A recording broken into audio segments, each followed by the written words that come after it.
Hello and welcome to another tarot class. और आज की क्लास में मैं आपको बताऊंगी कि अगर आप एक सक्सेसफुल टैरो कार्ड रीडर बनना चाहते हैं, एक पावरफुल टैरो कार्ड रीडर बनना चाहते हैं, आप शायद मेरे टैरो रीडिंग्स को पसंद करते हैं क्योंकि आपको उन रीडिंग्स में पावर महसूस होती है।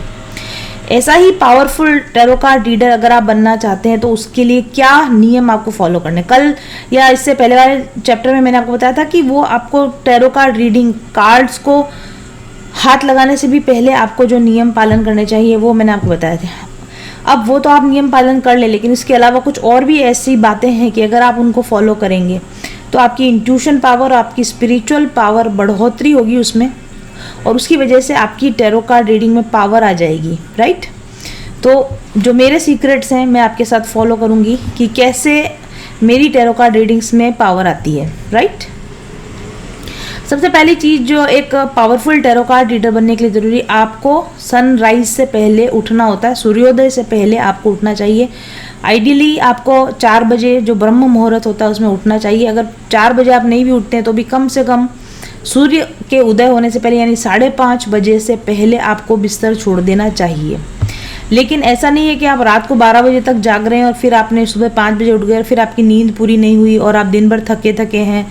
ऐसा नहीं, आपको 5 बजे उठना है, लेकिन आपको 7 से 8 घंटे की नींद पूरी ज़रूर से करनी है।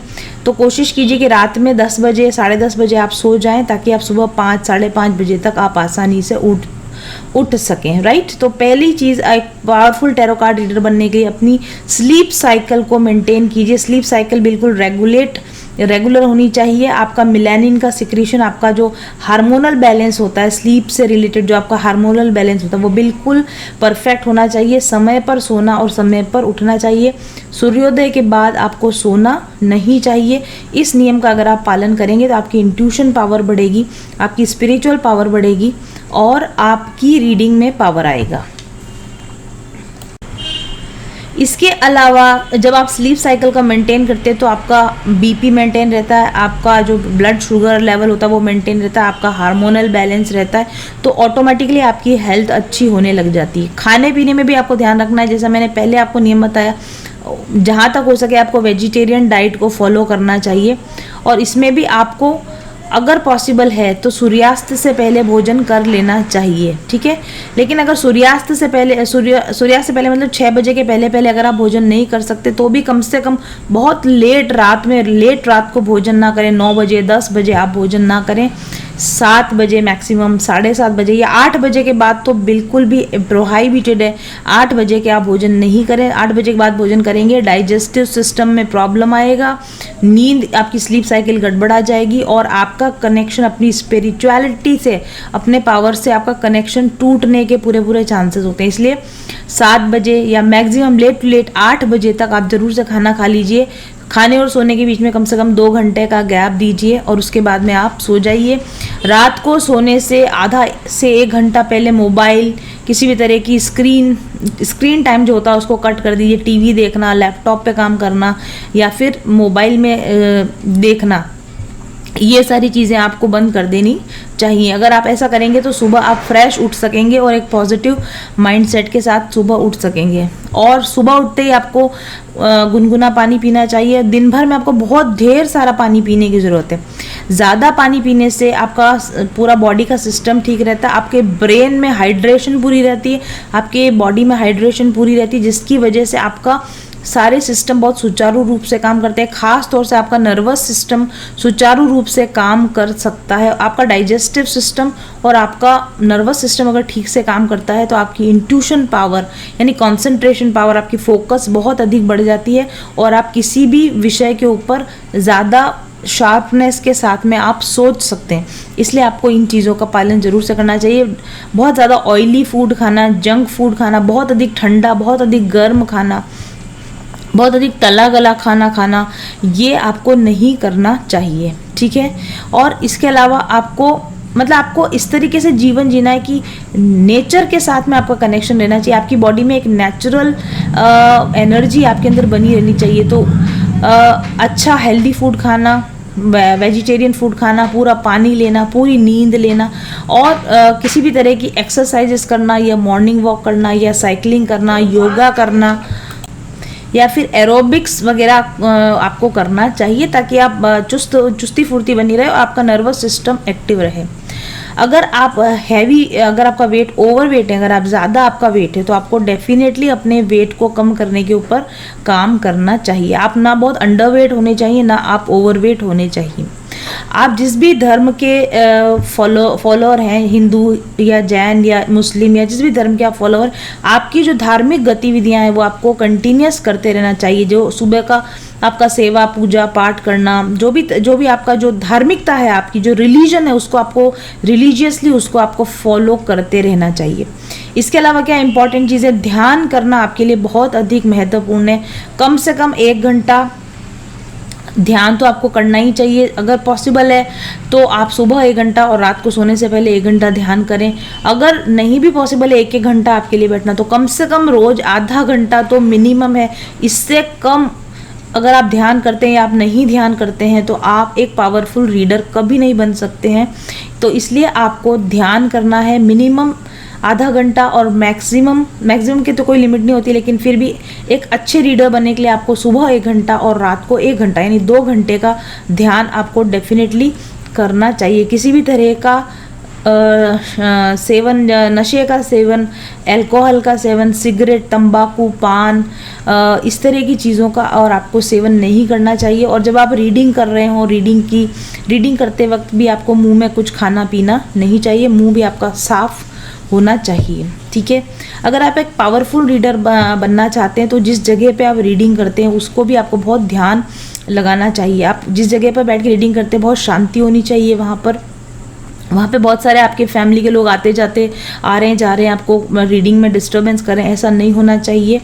कम से कम शोरगुल वहाँ पर होना चाहिए, बहुत ज़्यादा तेज़ लाइट भी ना हो और बहुत अंधेरा कमरा भी वो नहीं होना चाहिए। सीलन से भरा हुआ, दम घुट रहा हो, जहाँ पे बहुत ज़्यादा छोटा कमरा हो और जहाँ खिड़कियाँ ना हो, दरवाजे ना हो, इस तरह का कमरा नहीं होना चाहिए।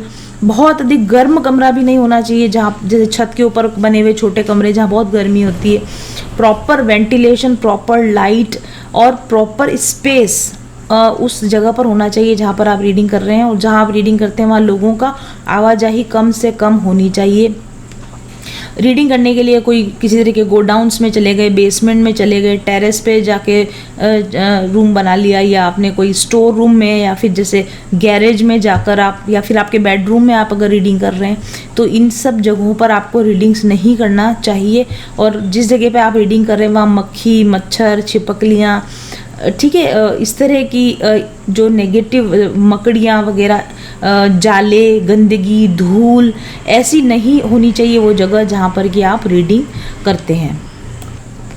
और आपको रीडिंग करने वाले रूम के अंदर किसी भी तरह के केमिकल्स का स्प्रे नहीं करना चाहिए। जैसे खुशबू के लिए केमिकल स्प्रे कर दिया, या मच्छर भगाने के लिए आपने मच्छर अगरबत्तियाँ जला दी, ठीक है, या रूम फ्रेशनर्स का आपने इस्तेमाल कर लिया, आपको इसका इस्तेमाल नहीं करना है। रूम को फ्रेश करने के लिए आपको हर्बल पदार्थों का इस्तेमाल करना है। जैसे जो हम लोग हवन सामग्री आपको प्रोवाइड करते हैं वो इसी के लिए होती है, डेक्स को प्योरीफाई करने के लिए होती है। वो मैं आपको डेक्स का जब प्योरीफिकेशन है तब बताऊंगी। तो आप हर्ब्स का इस्तेमाल कर सकते हैं, या फिर आप आयुर्वेदिक धूप सामग्री का इस्तेमाल करके आप अपने कमरे के वातावरण को अच्छा बना सकते हैं। अगर मच्छर हैं आपके यहाँ तो उसके लिए भी आपको आयुर्वेदिक जो स्टिक्स आती है, मच्छर स्टिक्स, आप उनका उपयोग आपको करना चाहिए, ठीक है। कोशिश करें कि एक बार में केवल एक ही व्यक्ति की रीडिंग करें, सामूहिक रीडिंग आप ना करें। 3-4 लोग सब साथ बैठे हुए, ग्रुप बना के बैठे हैं और आप उनकी रीडिंग कर रहे हैं, तो आप ऐसा ना करें। ऐसा बहुत सारे लोगों की एनर्जी मिक्स होगी तो कुछ भी हल उसमें निकल कर नहीं आ पाएगा। एक बार में केवल एक व्यक्ति की रीडिंग करें, और एक व्यक्ति की रीडिंग करने के बाद तुरंत आप दूसरी बार दूसरे व्यक्ति की रीडिंग ना करने लगें। आपको 2 लोगों की रीडिंग्स के बीच में कम से कम 2 घंटे का, 3 घंटे का आपको गैप देना चाहिए। और एक व्यक्ति भी अगर आपसे, जो भी आपसे रीडिंग ले रहा है, उससे बहुत अधिक क्वेश्चन, बहुत बड़ा सेशन नहीं होना चाहिए। ऐसे नहीं घंटा 2-2 घंटे तक आपसे वो प्रश्न पूछे जा रहा है और आप जवाब दिए जा रहे हो, ऐसा नहीं होना चाहिए। Limited number of questions, 3, 5, 6 maximum, ज़्यादा से ज़्यादा 8 क्वेश्चन, 8 से ज़्यादा प्रश्नों का एक बार में जवाब आपको नहीं देना चाहिए एक सेशन में मैक्सिमम। मैं अपनी जो सुविधा के अनुसार बता रही हूँ। कुछ लोग बहुत कम, जैसे 3 ही क्वेश्चन का सेशन करते हैं, कुछ 5 क्वेश्चन का सेशन करते हैं, लेकिन मैं अपनी लिमिट और मेरी कैपेसिटी के हिसाब से 8 मैक्सिमम क्वेश्चंस आप कर सकते हो। 8 सवालों का एक सेशन में हम जवाब देते हैं। और बहुत लंबा सेशन नहीं करना, बहुत अधिक बातचीत कम्युनिकेशन ना रखें। जैसा कि मेरा सिस्टम है, आप लोगों को पता होगा कि ज़्यादा से ज़्यादा बातचीत को कम करने के लिए मैं सारी डिटेल्स जो पूछना है 1 to 1 वो सारी मैं पहले ही मंगवा लेती हूँ। नाम, अता पता, कहाँ रहते हैं, क्या करते हैं, ये सारे जो इंट्रोडक्शन है वो हम उनसे मंगवा लेते हैं, ताकि रीडिंग सेशन में समय कम से कम वेस्ट हो और आपकी ऊर्जा जो है वो कम से कम बर्बाद हो। ठीक है, तो शॉर्ट सेशंस करने चाहिए, कम क्वेश्चंस के साथ सेशन करें, 1 to 1 सेशन करें, एक बार में केवल एक ही रीडिंग लें और 2 रीडिंग्स के बीच में आपको, मेरा जो अंतराल मैं आपको बता रही हूँ 2 से 3 घंटे का अंतराल रखती हूँ, लेकिन आप अपने कैपेसिटी के हिसाब से, ये मेरी कैपेसिटी है, आपको अपनी कैपेसिटी देखनी होगी कि आपको हो सकता है कि आप एक दिन में केवल एक ही रीडिंग करने के बाद एग्जॉस्ट हो जाएं, तो आप एक दिन में केवल एक रीडिंग करें, फिर अगले दिन आप दूसरी रीडिंग करें। आपको माइंड, आप रीडिंग करने के बाद आपका माइंड थका हुआ है, रीडिंग करने के बाद आपको एनर्जी लो फील हो रही है, रीडिंग करने के बाद आपको उबासियाँ आ रही है, या सिर दर्द होने लगता है, या आपका गला सूख गया है, या आपको थकान महसूस हो रही है, ठीक है, या आपको तनाव हो रहा है, या आपका मूड ख़राब हो गया है, तो इसका मतलब आप एग्जॉस्ट हो गए हैं, आपने अपनी कैपेसिटी से ज़्यादा रीडिंग की है।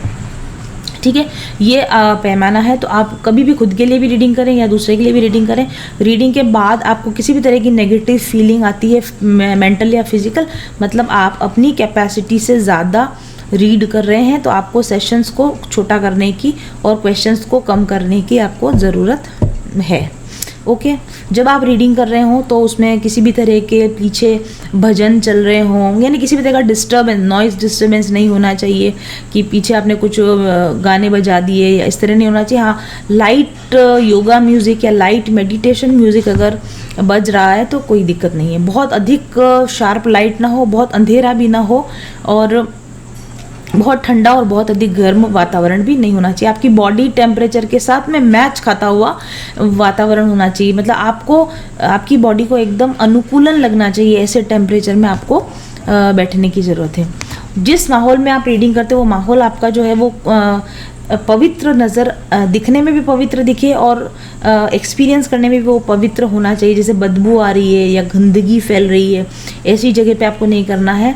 आप धूप, दीप लगा के, और आप या फिर कैंडल्स से जो आपके फ्रेग्रेंसेस आती हैं एसेंशियल ऑयल्स के थ्रू, या फिर जो एसेंशियल ऑयल्स की कैंडल्स आती हैं उनसे, लेकिन केमिकल्स का प्रयोग करे बिना। ठीक है, इस तरह की चीज़ों से अपने वातावरण को सुगंधित बना दीजिए, साफ़ सुथरा बना दीजिए, और फिर उसके बाद में आप रीडिंग करने की पर आप बैठ सकते हैं। ठीक है, अब हम बात करते हैं कार्ड्स की। तो जो भी आपके जो डेक्स होते हैं, उन डेक्स को सबसे पहले आप बहुत ही साफ़ सुथरी जगह पर बहुत ही करीने से सजा कर रखें, वो इधर उधर बेतरतीब नहीं होने चाहिए, या डेक का बॉक्स के बाहर खुले कार्ड्स पड़े हुए नहीं होने चाहिए। आते जाते किसी भी लोगों की उन कार्ड्स में नज़र पड़ रही है, आपके अलावा कोई भी व्यक्ति दूसरा आके आपके कार्ड्स को छू रहा है, तो ऐसा आपको बिल्कुल भी नहीं करना चाहिए। हाँ, पहले के समय में तो कार्ड को लाल कपड़े से या रेशमी कपड़े से या सूती कपड़े से रखा जाता था, लपेट कर रखा जाता था कपड़े में, लेकिन अभी बॉक्सेस आते हैं, अच्छे अच्छे बॉक्सेस आते हैं, तो ठीक है, मैं भी उनको बॉक्सेस के अंदर ही रखती हूँ। लेकिन कार्ड आपकी पवित्र चीज़ है, कार्ड में आपकी एनर्जी होती है, तो कार्ड्स जो हैं वो बच्चों से दूर रखें, झूठे हाथ वहाँ पर ना लगाएं। ठीक है, नेगेटिव लोग, जो लोग आपको पसंद नहीं करते, उन लोगों को अपने कार्ड्स आपको नहीं शो करने हैं, और आपके पास कितने कार्ड्स हैं उनका डिस्प्ले आपको बहुत ज़्यादा लोगों के साथ में शो ऑफ, मतलब अपने कार्ड्स का शो ऑफ आपको नहीं करना चाहिए। कार्ड्स के ऊपर किसी भी तरह का स्केच पेन से मार्क कर दिया, पेंसिल से मार्क कर दिए, निशान बना दिए, कुछ लिख दिया, ऐसा आपको नहीं करना चाहिए। कार्ड अगर फट गए हैं, कोने से मुड़ गए हैं, तो ऐसे फटे हुए, या फिर जिसमें से पत्ते कम है, उसके अंदर जो कार्ड्स हैं वो कम है, खो गए हैं, फट गए हैं, ठीक है, या तो ऐसे डैमेज्ड कार्ड है, तो ऐसी डेक्स का आपको उपयोग नहीं करना चाहिए। आप रिप्लेस कर दीजिए, नया डेक लेकर आ जाइए, और एकदम फ्रेश और अच्छे कार्ड जिनकी एनर्जी से आपको पता चल जाए कि वो एक हाई वाइब्रेशनल कार्ड्स हैं, उनका ही आपको उपयोग करना चाहिए। अगर बॉक्स टूट गया है, टूटे फूटे बॉक्स के अंदर कार्ड को न रखें, आप किसी अच्छे बॉक्स में नंबरिंग करके या नाम लिख के आप कार्ड्स को जो है रिप्लेस कर सकते हैं। कार्ड्स को यूज़ करने से पहले उनको हमको अट्यून करना होता है, एक्टिवेट करना होता है और उनको चार्ज करना होता है। उसका मैं एक अलग से वीडियो बनाऊंगी, वो कैसे करते हैं उसकी भी एक पद्धति होती है। और कार्ड्स को रीड करने से पहले कैसे फैलाया जाता है, जिसको शफलिंग और स्प्रेड बोलते हैं, उसका भी मैं आपको अलग से वीडियो बना के दूंगी जब हम प्रॉपर क्लासेस शुरू करेंगे उस समय पर। कार्ड के लिए आपको दिशा दशा का भी ध्यान रखना है, जैसे कि आपको नहा धोकर साफ सुथरे वस्त्र पहनकर कार्ड रीडिंग के लिए बैठना चाहिए। आपका जो मुंह है वो पूर्व या उत्तर की तरफ हो और जो सामने आपके बैठा है जिसकी रीडिंग ले रही है उसका मुंह भी पूर्व या उत्तर की तरफ होना चाहिए। आपका मुंह दक्षिण की तरफ नहीं होना चाहिए, उत्तर या पूर्व की तरफ आप मुँह करके बैठ सकते हैं। और अगर आप उत्तर की तरफ मुँह करा हुआ है तो आपके साथ जो रीडर है वो पूर्व की तरफ मुँह करके बैठे, या आप पूर्व की तरफ मुँह किया हुआ है तो जो आपसे रीडिंग ले रहे हैं वो उत्तर की तरफ मुंह करके बैठ सकते हैं। आप जिस जगह पे बैठे हुए हैं वहाँ पे टूटा फूटा सामान, टूटे हुए कांच, दर्पण मतलब मिरर्स, टूटे हुए मिरर्स, टूटे हुए कांच के आइटम्स, ठीक है, और डैमेज्ड आइटम, इस तरह की कोई भी नेगेटिव चीज़ें, टूटे फूटे फटे हुए फर्नीचर, फटे हुए पर्दे, फटे हुए कवर, चादर का, ये इस तरह की चीज़ें वहाँ पर बिल्कुल भी नहीं होनी चाहिए। आप जब कार्ड रीडिंग करते हैं तो आपको हल्के कलर के वस्त्र पहनने चाहिए, मोस्ट पॉसिबली लाल कलर, ठीक है, या फिर आप पीले कलर के वस्त्र या सफ़ेद कलर के वस्त्र पहन सकते हैं, या कोई भी लाइट जैसे नेवी ब्लू कलर हो गया, sorry this sky blue colour हो गया, इस तरह के लाइट पेस्टल कलर या फिर रेड कलर आप पहन सकते हैं। लेकिन कोशिश करें कि आप काला कलर ना पहने, ब्लैक जो होता है वो नेगेटिव एनर्जीज को अट्रैक्ट करता है, तो कोशिश करें कि कार्ड रीडिंग करते समय आप काले कलर के कपड़ों का इस्तेमाल ना करें। जो कपड़े आप पहन रहे हैं वो बहुत ज़्यादा टाइट नहीं होने चाहिए, कंफर्टेबल कपड़े आपको पहनना चाहिए। और सर अगर आप पॉसिबल है आपके लिए तो सर आप ढक कर बैठिए। अगर आप चैनल पर हैं आप सर नहीं ढक सकते हैं, that is a different thing. लेकिन आप पर्सनल किसी के लिए रीडिंग करते हैं तो आपको सिर ढक कर कार्ड्स की रीडिंग आपको करना चाहिए। जो कार्ड रीडिंग करने का सबसे बढ़िया समय होता है वो शाम के समय 4 बजे से 8 बजे का समय होता है। कोशिश करें कि सुबह के समय आप कार्ड रीडिंग ना करें। शाम का जो आफ्टरनून का जो समय होता है और शाम का 4 से 8 का जो समय होता है, इसमें आपको कार्ड रीडिंग अगर आप करेंगे तो आपको बेहतर परिणाम मिलेंगे। आप लोगों ने एक्सपीरियंस किया होगा, आपके साथ मेरा जो सेशन है हमेशा 4 बजे के बाद ही हम लोग सेशन लेते हैं, उसकी यही वजह है। दिन के अंदर सोमवार, मंगलवार, गुरुवार और शुक्रवार ये दिन रीडिंग करने के लिए अच्छे होते हैं। सोमवार, मंगलवार, गुरुवार और शुक्रवार। बुधवार और शनिवार के दिन आपको रीडिंग वैसे तो नहीं करना चाहिए, लेकिन अगर आप प्रोफेशन में हैं और अगर आप उतना आप में पावर है तो आप कर सकते हैं, इसमें कोई ऐसी दिक्कत नहीं है। और पूर्णिमा और अमावस्या के दिन भी अगर हो सके, क्योंकि आपके अपने इमोशनल इम्बैलेंस, अगर आप इमोशनली इम्बैलेंस हैं और आप ठीक नहीं फील कर रहे हैं, या किसी भी दिन जब आप ठीक फील नहीं कर रहे हैं, इमोशनली इम्बैलेंस है, वो खास तौर से पूर्णिमा और अमावस्या पर आप अपने आप को चेक कर लीजिए। अगर आप इम्बैलेंस हैं तो आपको रीडिंग नहीं करना चाहिए। ओके, तो ये थी हमारी कार्ड रीडिंग से रिलेटेड कुछ प्रिपरेशंस और कुछ बातें जो आपको मुझे इसमें बतानी थी। इसके अलावा कुछ ऐसी भी बातें हैं या गलतियां बोल सकते हैं, कुछ ऐसी सिंपल मिस्टेक्स जो अगर आप नहीं करेंगे तो आपकी कार्ड रीडिंग ज़्यादा पावरफुल हो सकेगी। अगर आपके परिवार में या आपके आस पड़ोस में किसी की डेथ हो गई है तो ऐसे माहौल में आपको कार्ड रीडिंग नहीं करना चाहिए। जब तक कि आप मानसिक रूप से पूर्णतया स्वस्थ फील ना करने लगें तब तक आपको कार्ड रीडिंग नहीं करना चाहिए। अगर दूर के रिलेटिव भी अगर कोई है तो कम से कम 3 दिन तक आपको कार्ड रीडिंग परहेज करना चाहिए। आइडियली आपको कहा जाता है कि 10 से 12 दिन का आपको गैप दे देना चाहिए ऐसे समय पर, लेकिन अगर कोई अर्जेंसी है तो भी कम से कम 3 दिन तक आपको कार्ड रीडिंग नहीं करना चाहिए। आपका कोई बहुत नियर एंड डियर है तो आपको लंबे समय के लिए जो आपकी मानसिक स्थिति उस हिसाब से 15 दिन, 20 दिन या महीने भर का आपको गैप लेना चाहिए कार्ड रीडिंग करने से, ठीक है। क्योंकि आप एनर्जेटिकली जब कनेक्ट होते हो, स्पिरिट वर्ल्ड से कनेक्ट होते हो, और अगर ऐसी कोई स्पिरिट आपके आसपास होंगी तो वो आपके साथ में कनेक्ट हो सकती हैं और आपको किसी तरह के कुछ डिफरेंट एक्सपीरियंसेस हो सकते हैं जो कि आप नहीं चाहोगे कि आपको हो। और मेंटली भी आप डिस्टर्ब होते हो ऐसे समय पे, इमोशनली भी आप डिस्टर्ब होते हो, तो ऐसे समय पे भी आपको कार्ड रीडिंग नहीं करना चाहिए, ठीक है। पीरियड्स के दौरान भी आपको कार्ड रीडिंग नहीं करना चाहिए। अगर आप फिट फील नहीं करते हो, if you are not feeling fit emotionally या फिजिकली, बीमार हो रहे हो आप, उतना पावर आपके अंदर फील नहीं हो रहा है, तो आप ऐसे में भी रीडिंग ना करें। एंड प्लस अगर आप बहुत अधिक सेंसिटिव हैं स्पिरिट एनर्जीज़ के प्रति, तो कोई नेगेटिव शक्तियों को भी आप अट्रैक्ट कर सकते हो।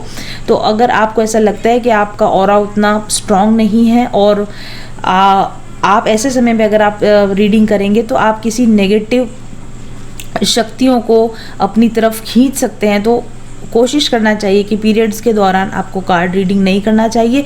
अगर आपका स्पिरिचुअल पावर कम है या आपका ऑरा उतना स्ट्रांग नहीं है या आपका प्रोटेक्शन कंप्लीट नहीं है, तो आपको ऐसे समय पर रीडिंग नहीं करना चाहिए। और वैसे भी इस दौरान आप हार्मोनल इम्बैलेंस में होते हो, फिजिकली आप फिट नहीं होते हो, तो आप कंसंट्रेट नहीं कर सकते हो, इसलिए आपको रीडिंग नहीं करना चाहिए, ठीक है।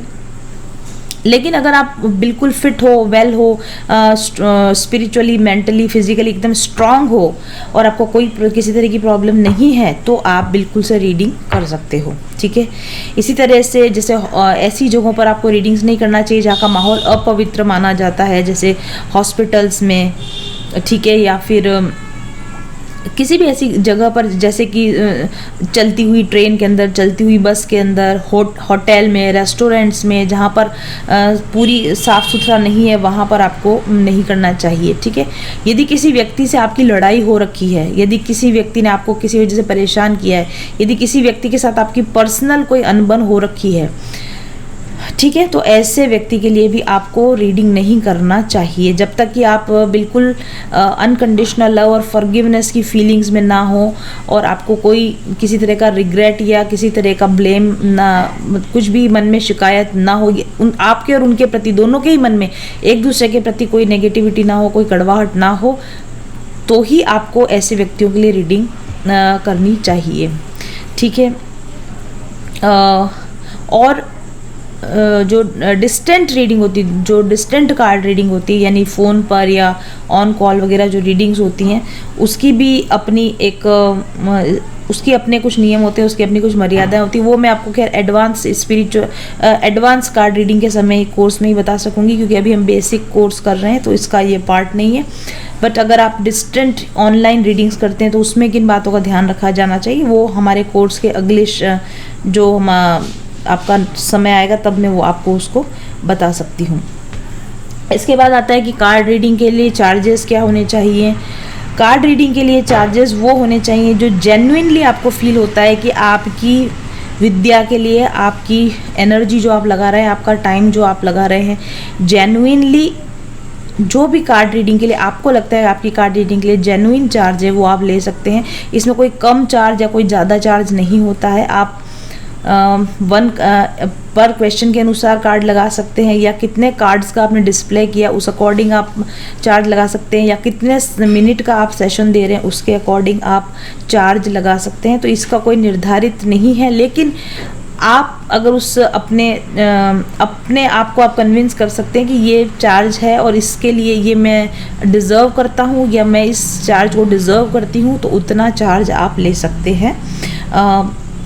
क्योंकि कार्ड रीडिंग के जो चार्जेस होते हैं वो 100 रुपीज़, 500 रुपीज़, 1100 से लेकर 10,000, 11,000 तक चार्जेस जाते हैं। तो डिपेंड करता है कि आप अपनी कार्ड रीडिंग की क्या वैल्यू करते हैं और आप सामने वाले व्यक्ति को क्या वैल्यू प्रोवाइड कर रहे हैं। आपकी एनर्जी का एक्सचेंज आप उनसे मनी के रूप में लेते हैं, लेकिन एक्सचेंज में क्या आप उनके लिए उतना यूज़फुल कार्ड रीडिंग करके दे सकते हैं। तो जो भी पैसा आप ले रहे हैं उसके बराबर या उससे भी अधिक आप उनको प्रोवाइड कर सकें, उसी अनुसार आपको रीडिंग का चार्ज करना चाहिए। तो ये सारी बातें इस का आपको ध्यान रखना चाहिए अगर आप एक अच्छे रीडर बनना चाहते हैं। Thank you. अगर आप किसी भी तरह की प्रॉब्लम से जूझ रहे हैं, चाहे वो लव रिलेशनशिप में आप जूझ रहे हैं या आप करियर में जूझ रहे हैं, पैसों की प्रॉब्लम हो रही है, हेल्थ फ्रंट पर आप लड़ाई लड़ रहे हैं, you just come to me. Tarot cards के द्वारा आपके ब्लॉकेजेस पहचानेंगे, आपकी प्रॉब्लम्स के रूट कॉजेस को पहचानेंगे। अकॉर्डिंगली मैं आपके लिए एक कस्टमाइज्ड स्पिरिचुअल हीलिंग कोर्स आपको बना के दे पाऊंगी। उस हीलिंग कोर्स को आप लीजिए और अपनी ज़िंदगी की प्रॉब्लम्स से निजात अगर आप मेरे साथ एक टैरो सेशन बुक करवाना चाहते हैं तो सबसे पहले आपको अग्रिम बधाई, क्योंकि आप उन बहुत कम भाग्यशाली लोगों में से होंगे जिनके साथ मेरे स्पिरिट गाइड्स बातचीत करना चाहते हैं और आगे के जीवन के लिए सही दिशा निर्देश दिखाना चाहते हैं। मेरे टैरो रीडिंग सेशन में आपकी पास्ट, प्रेजेंट और फ्यूचर एनर्जीज को चेक किया जाता है। साथ ही आपके आकाशिक रिकॉर्ड्स और सोल इम्प्रिंट्स को भी चेक किया जाता है। चक्रा बैलेंसिंग कार्ड्स और अन्य बहुत सारे कार्ड्स के माध्यम से आपकी वर्तमान समस्याओं के सही कारणों का पता लगाया जाता है। आपके एनर्जी सिस्टम के ब्लॉकेजेस का पता लगाकर उनको दुरुस्त करने की गाइडेंस दी जाती है और फाइनली आपको आपकी सभी समस्याओं के सही कारण, उनको दूर करने के तरीके, ब्लॉकेजेस को हील करने की टेक्निक और आपके सभी सवालों के जवाब दिए जाते हैं। साथ ही guided meditation, mantra healing, sound therapy, crystal healing therapy और अरोमा थेरेपी के सुझाव भी दिए जाते हैं। वास्तु दोष निवारण और ग्रह शांति मिनी हवन किट, वास्तु दोषों को मिटाने के लिए और ओवरऑल आपके घर में किसी भी तरह की नेगेटिविटी है, घर के लोगों का मन अशांत रहता है, घर में झगड़ा होता है, मनमुटाव होता है या ओवरऑल घर की एनर्जी आपको डिस्टर्ब्ड लगती है, तो ऐसे प्रॉब्लम्स को सॉल्व करने के लिए प्रिपेयर किया है वास्तु दोष निवारण और ग्रह शांति मिनी हवन किट, हमने इसको नाम दिया है। आप इसको ऑर्डर करके मंगवा सकते हैं। फोकस के साथ अपने लक्ष्य की ओर बढ़ने के बारे में सोच रहे हैं तो इसमें आपकी मदद करने के लिए मैं लाई हूँ मेरा अपना डिजाइन किया हुआ माय माइंडफुल जर्नी प्लानर। एक ओवरऑल जॉयफुल, एक प्रोडक्टिव लाइफ को जीने के लिए ये माइंडफुल जर्नी प्लानर आपको तैयार करता है हर दिन। ये जादुई करिश्मा कैसे होता है ये देखना चाहते हैं तो माय माइंडफुल जर्नी प्लानर के साथ काम कीजिए और खुद अनुभव कीजिए।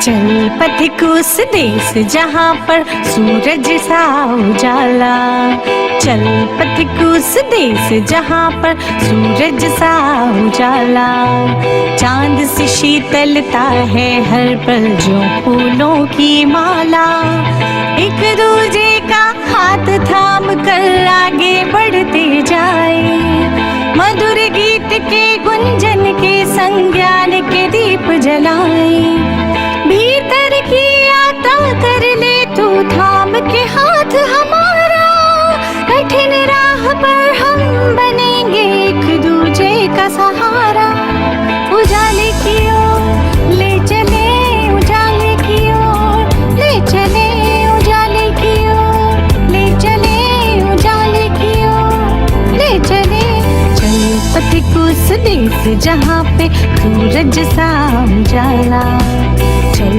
पथिक उस देश जहाँ पे सूरज सा उजाला, मिट जाता है सबके जीवन का अंधेरा काला, सतरंगी सपने हैं जो आँखों में सच हो जाए, हम सब आगे बढ़ते जाए कभी नहीं घबराए।